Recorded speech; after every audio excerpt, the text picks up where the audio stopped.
Today's episode is sponsored by the Positively Living Co-working Club. If you're inspired by the topics here but struggle to take action, join us.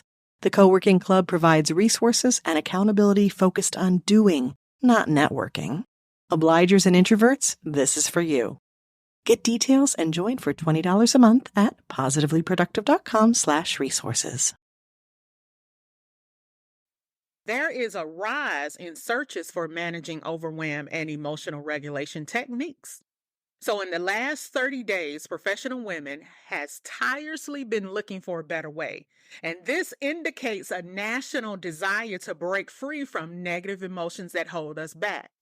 And this is what I've been teaching for 25 years in the private sector, equipping women to identify and manage their own emotions, not anybody else, because that's an area that I have to also help them to understand. So managing their emotions effectively, that fosters choice.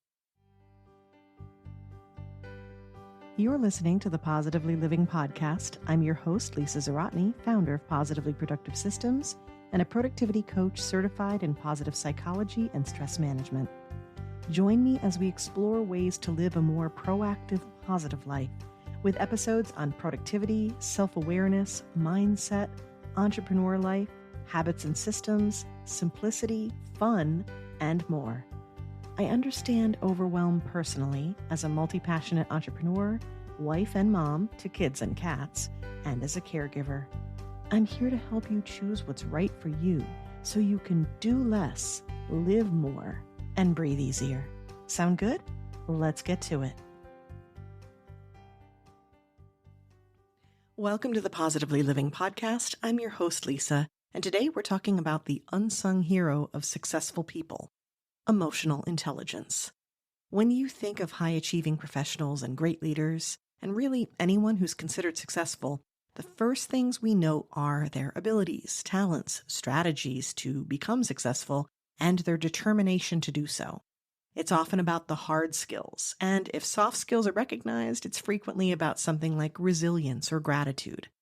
But there's another area of self-management that not only paves a path to success, it's the key to combating stress, coming back from burnout, and helping you prioritize self-care in a way you haven't before.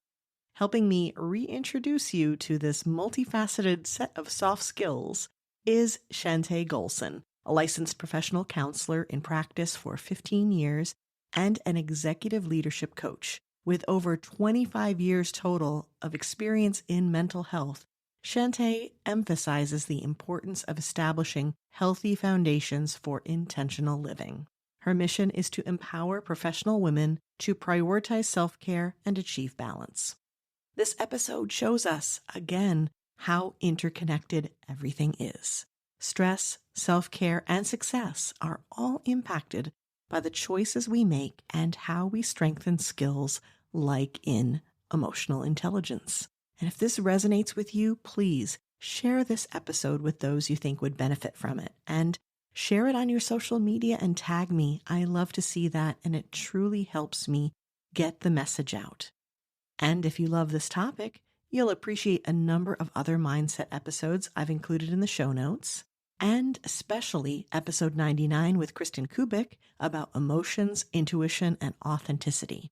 I'd love to know your thoughts about the show and how strengthening emotional intelligence could impact your life. You can find episodes of the podcast, resources for stress and self-care, and ways to message me all at the Positively Productive website, positivelyproductive.com. Now, let's join Chantay. Well, welcome, Chantay, to the Positively Living podcast. I'm really looking forward to this conversation. Well, thank you for having me. I look forward to the conversation as well. Before we dig into it, emotional intelligence, EQ, this is a big topic, but before we do, would you please share a little bit about yourself, who you are, and this is probably my favorite part of the question, which is what makes you light up?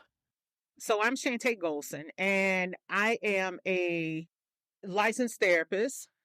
I have been in the mental health space for 25 years. So as a result, I have plenty of experience with working with women, adults, children, and the list goes on. But presently, I focus on high achieving professional women.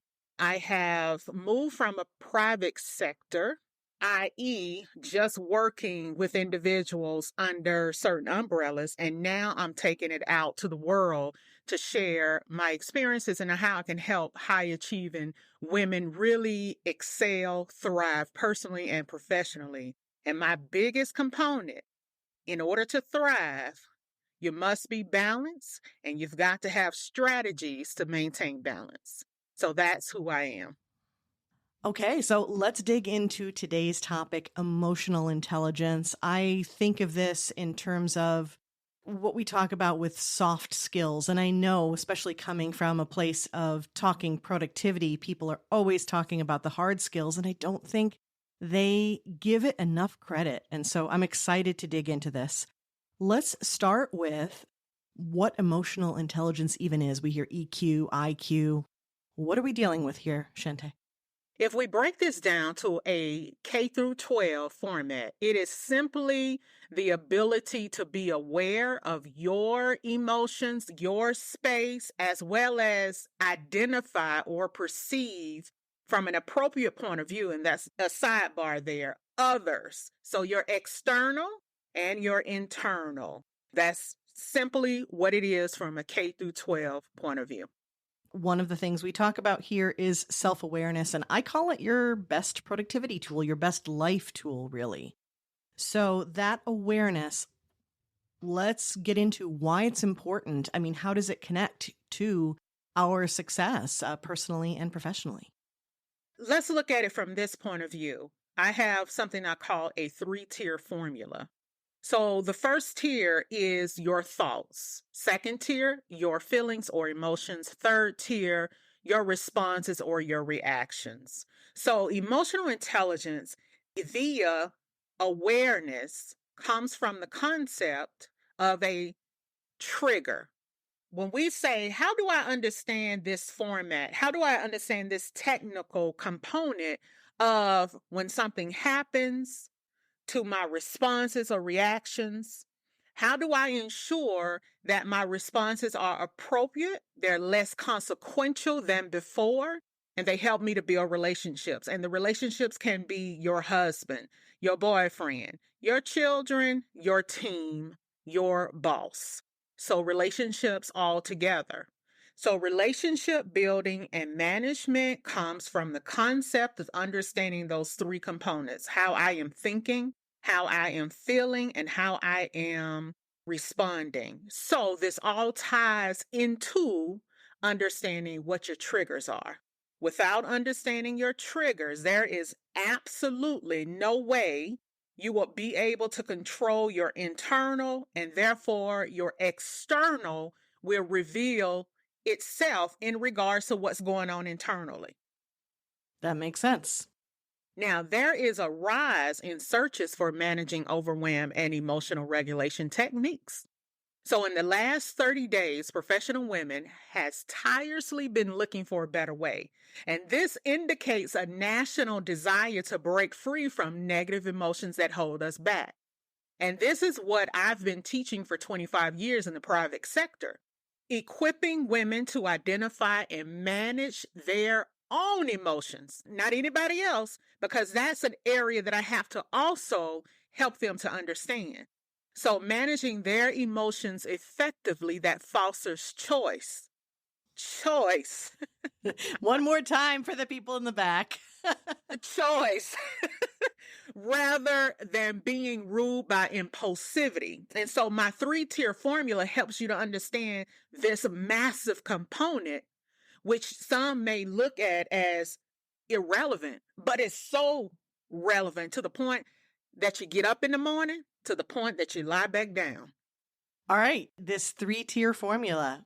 Let's dig in. The 3-tier formula, as I stated, was the component of understanding your thoughts, understanding your feelings, understanding your responses or behaviors. But this first comes from the component of understanding your triggers. What is a trigger? It is defined by something that bothers you that causes a discomfort, whether it is external or internal. Well, what do you mean by that? External is what somebody does to me, says to me, or doesn't do what I expected them to do. This then causes a feeling. But normally, if we're not in tune with ourselves, we don't recognize the immediate response of the brain in regards to the trigger.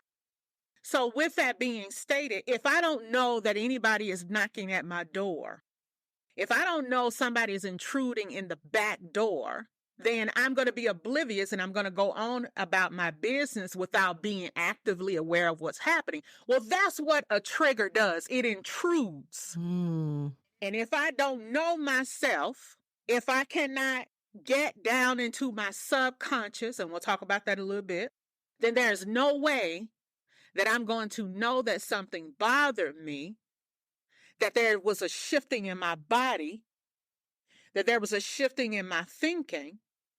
There is no way without being in tune. And what do we say? Aware. The interesting part is when triggers take place, we don't investigate ourselves. Why did I just feel something in my gut? What was that? Why did I just sigh when somebody walked past my office? Those are just small elevations of helping people to understand how the trigger can then face you without you even understanding that you're in a battle. Why did I say that? Because later on, it may be 1 hour, maybe 5 minutes, maybe 29 days. But this is going to come back up. Why? Because the trigger broke into the door. The door represents your thoughts. And I didn't know that there was intrusion. So what happened from that is I just accepted what delay came into my mind, my body, my soul, my spirit. Let me break that down to say this, that when I'm oblivious to things that bother me and the thoughts are intruded, then there's something called impulsivity that is starting to operate. Impulsivity is the dynamic of my brain identifying that something has intruded it while I'm not conscious yet. The brain says, okay, let's calculate this. Let's look at that. Here is the input. I was interrupted in my meeting. This new hire just busted in my office, interrupted my conversation without regard or empathy. The question is, when I don't understand that that bothered me to the degree, I may recognize that is rude. I may have a response. Now I'm already at the ladder without even understanding the conditions that brought the ladder from the former. So with that being stated, when I'm not aware, it is a great possibility that impulsivity comes and operates and makes me respond inappropriately. Some leaders say, well, no, I can't act like that. No, you can't. However, when emotions are out of whack, when I'm not able to recognize, to control it, they will do what they want to do. So therefore, this 3-tiered formula helps women understand what their triggers are, help them to recognize and be self-aware of the emotions. Now, I was listening to one of your other podcasts, and one of the individuals talked about how there's basically another feeling that resonates prior to anger. That's a psychological phenomenon in which I nicknamed it feeling behind the feeling. There's always a feeling behind the feeling. And this is where the 3-tier formula comes in, because when you are not actively aware of yourself, then there's going to be a feeling that resonates, but it's going to manifest in another way. Let's talk about this. Why does it manifest in another way? And how does it choose the feeling to feel? All right, we got to go back to the start. When the intrusion happens in the brain says, wait a minute. Let's input this. So here we go. Here's the assembly line of the brain. We don't like this. Let's pull up. Let's recall some information. This reminds me of 1992. right? We got the limbic system and the cerebral cortex, and they have relevance to pulling up data that has been stored. I don't want to go there because there's a lot there. But this simply means that the brain says, okay, it formulates, and then it gives you an output. This is happening without your consciousness. So it gives you a feeling, but it could be wrong. So using that anger, without me having anybody guess, I'm just going to give them what the true trigger could be. Feeling disrespected. I'm the boss, you barge in, you have no respect for leadership, which then that makes me seem incompetent. We're going to move away from that. And so with that being stated, then the impulsivity comes in because I'm not conscious of this. The impulsive comes in, and this is where the yell comes in at. This is a split of a second. We're not talking about minutes. We're not talking about days. Split of a second. So the power of emotional intelligence benefits us in self-management and awareness. Now, according to Psychology Today's study, there's a 90% of top performers have high self-awareness. I made mention of this because I have levels of disagreement. 90% of top performers have high self-awareness. Oh, so the leader who doesn't know how to communicate effectively and causes challenges within the whole team, oh, he or she has high self-awareness? No, 90% is a very high number to exclaim that. And studies show that low EQ can lead to increased conflict, poor communication, and lower productivity in the workplace. So there is a big difference between awareness of emotions and the awareness of discomfort. The key is to be aware of the triggered event, your feelings to respond in a less consequential way if you understand the triggering event. Here is a key to understanding the triggering event. I have a strategy that I teach, but I'll just give you the T portion of what I call STAR. And it is to pose two questions for you after you realize that something happened. You may not have it figured all out, but you're going to ask yourself, what just happened? She just barged in my office when I was with a client, and now I'm looking silly or stupid in front of this client. How do you feel about it? And this is when you'll be able to digest and really gain some clarity. But again, until you practice this phenomenon or this method and it becomes something recognizable or noticeable for you, in other words, as the more I practice, the more I perceive, the more I connect with my internal self, which then the subconscious is going to give me answers about me. And then I can present three qualifying, I guess I'll give you a little bit more of the STAR. Then I can present three ways I can deal with this so that the impulsivity won't take place.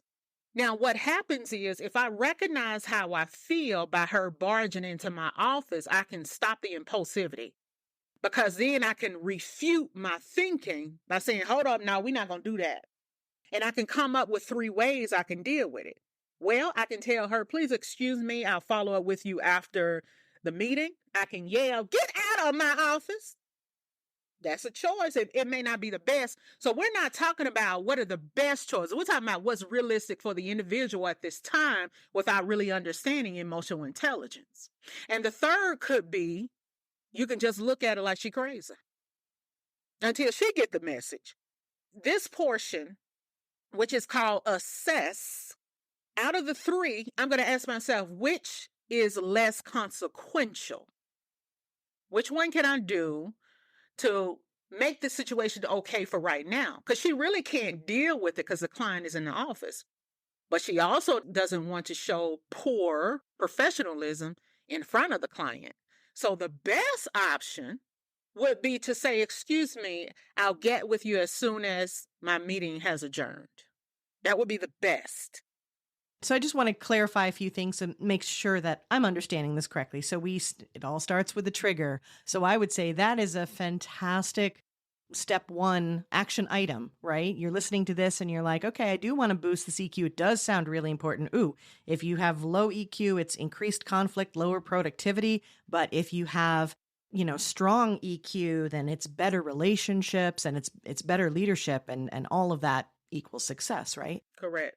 Step one, walking away, we say, watch for those triggers. And what I hear you saying is be curious about them. Because I'll do this sometimes when I see someone comment something online and it really bugs me. And I have a good friend, another entrepreneur who does this really well. And we'll sometimes do it together. We'll be like, what was it about that really got to me? And so asking that question before you take action, and I guess getting yourself used to asking that question kind of like steps in the way of that impulsivity you're talking about, right? Right. The how is the ability to recognize something shifted. In order to do that, you have to pay attention to yourself often, meaning every day. Mental wellness or mental health work is work. And on one side, a lot of my patients, right, in my mental health firm come back and say, this is hard. And then my consulting folks, it's hard. But one thing that I know is after they do the work, after they learn the process, after it becomes familiar to them, they come back and say, I'm glad I didn't give up because I'm a total new person. So self-awareness allows us to recognize our triggers and emotional patterns, which leads to better decision-making and stress management techniques. Yeah, that absolutely makes sense. One other question I had when you were describing like this sort of step-by-step thing that's happening here. You have this intrusion, and then the brain is like, I recognize this from 1992?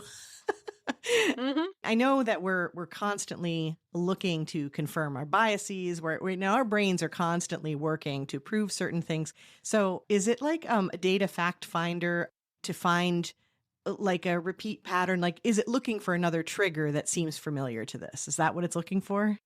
Your brain has to search for the data that's familiar to an emotion. Gotcha. Okay. So that the emotion can then respond in a certain way. And that's where your pattern comes in. Because if somebody is rude to you, there are behaviors that you have set up and thought process that you've set up over time that becomes automatic.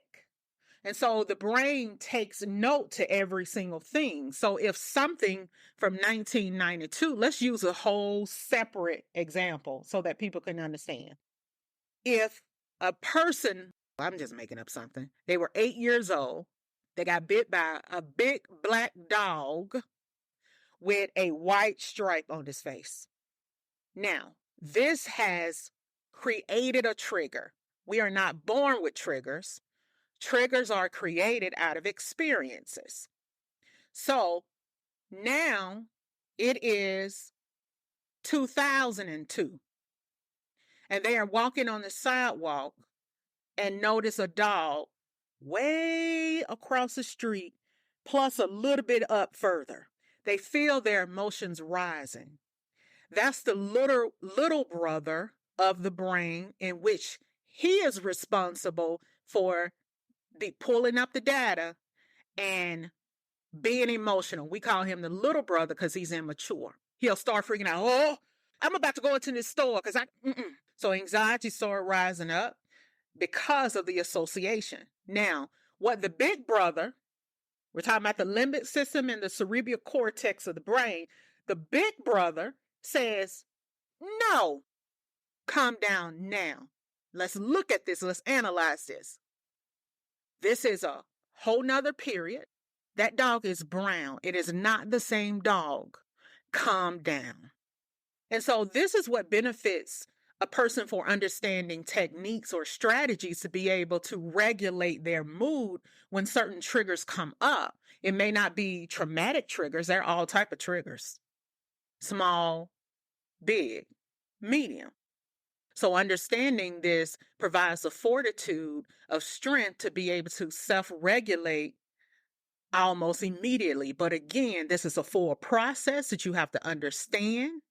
You have to get to know you. So one thing that I tell clients is You have to do certain processes to get to know you in order to understand what you do under different circumstances so you can break the pattern, reframe it, or change it so that when you see a big dog, you can analyze it for yourself before deciding to respond or allow the impulsivity to take place. With that, and it's amazing how quickly time can fly on us here. As we start to wrap up, there's a lot in here, but it sounds like that first thing that we can do as we step away from this conversation is say, okay, it's time to pay more attention, to have that self-awareness, to look for those triggers, to see the patterns instead of letting our brains just respond in that impulsive way. Is there anything else in this or in terms of what we're talking about that you would want to add or that you wish that I had asked you that you want to share about this topic? Emotional intelligence, the full throttle is understanding and starting to teach it came from my experience of going through burnout. I burnt out crispy to the core for 7.5 years.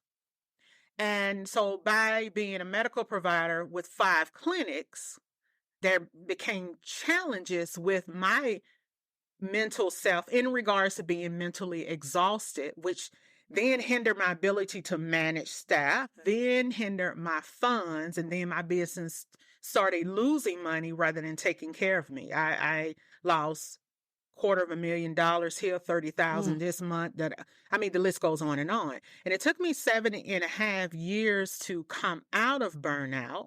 And there's other pieces of the story too. But my point is, I began to concentrate, use the skills I already had, the experience I already had, to plug these things together to understand the concept of emotional intelligence. And then I started being more focused on it to be able to create resources and skills and strategies to teach other people. So one of the biggest facet of what I do is teaching people how to recover from burnout using emotional intelligence. And I'm a big component, as you notice that I work a lot with self-care. And so one of the biggest methodology that I have around self-care is I teach people how to create a culture of self-care. I teach them a system to build and maintain balance for happiness, for fulfillment in their personal and professional life, because some people feel like they'll lose their success. Now, while I chose me, that was my self-awareness. I needed to close the doors. I needed to lay people off.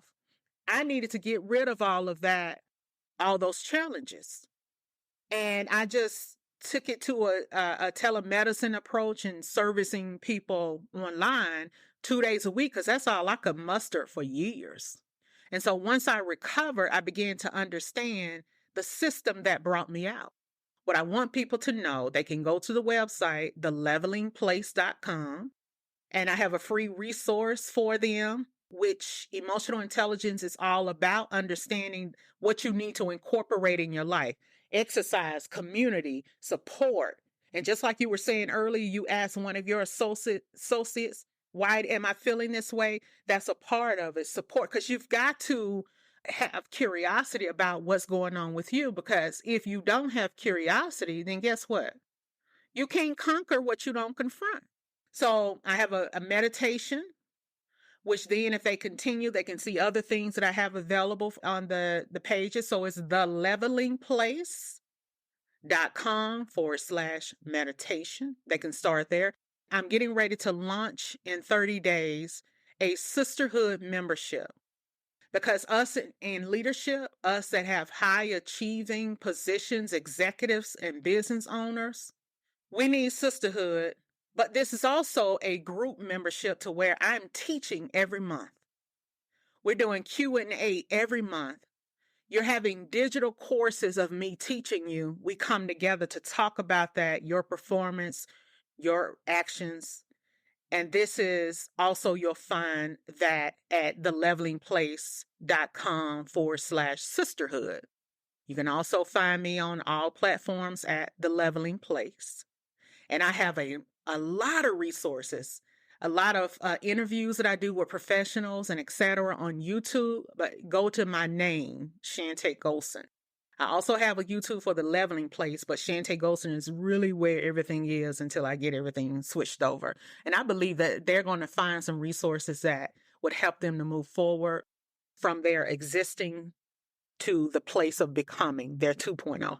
Excellent. And we'll make sure to have these links in the show notes to make it easy to hop on over and spend time with Chantay. And I love how everything is so interconnected. Everything we talk about here on the podcast, the stress management and self-care, and how those very things that can get you out of burnout can lead you to success. I think that's phenomenal.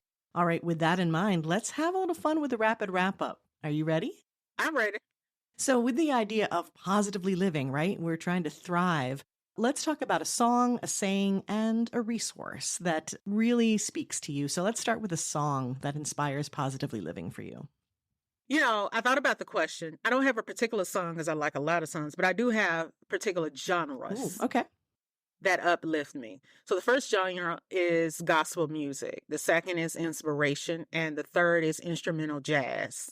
So all of them do particular different things, but that is the best way I can answer that particular question. That's fair. Now, my favorite saying is self-care is soul care. That's actually my copyrighted statement. Self-care is soul care.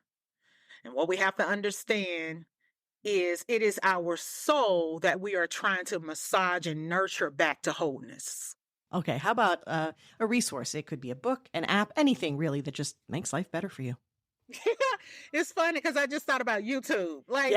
For real. I never thought about it that way, but YouTube and the Bible. Seriously. And let me tell you something, everything I do for like my family, I mean, from haircuts to bread baking, I've learned on YouTube. So it's phenomenal. It's so true. Okay. And last, but definitely not least, let's share a little gratitude together today. So who or what contributes to positively living for you? Oh man, my faith. My faith makes me whole. And that is the very difference that people state to me. Because I ask a lot of people, how did you find me? What made you attracted to me? My information, they always say it's something different about you. And I know what it is. So absolutely, my faith. Wonderful. Well, that's something different about you. I'm grateful for. I'm grateful that we connected and it just felt like the two right people to collaborate. I always love that feeling. I love being able to invite you here. And I so appreciate you being so willing to share your wisdom, your experience, and for shining your light so brightly in this world and sharing it with us. My pleasure.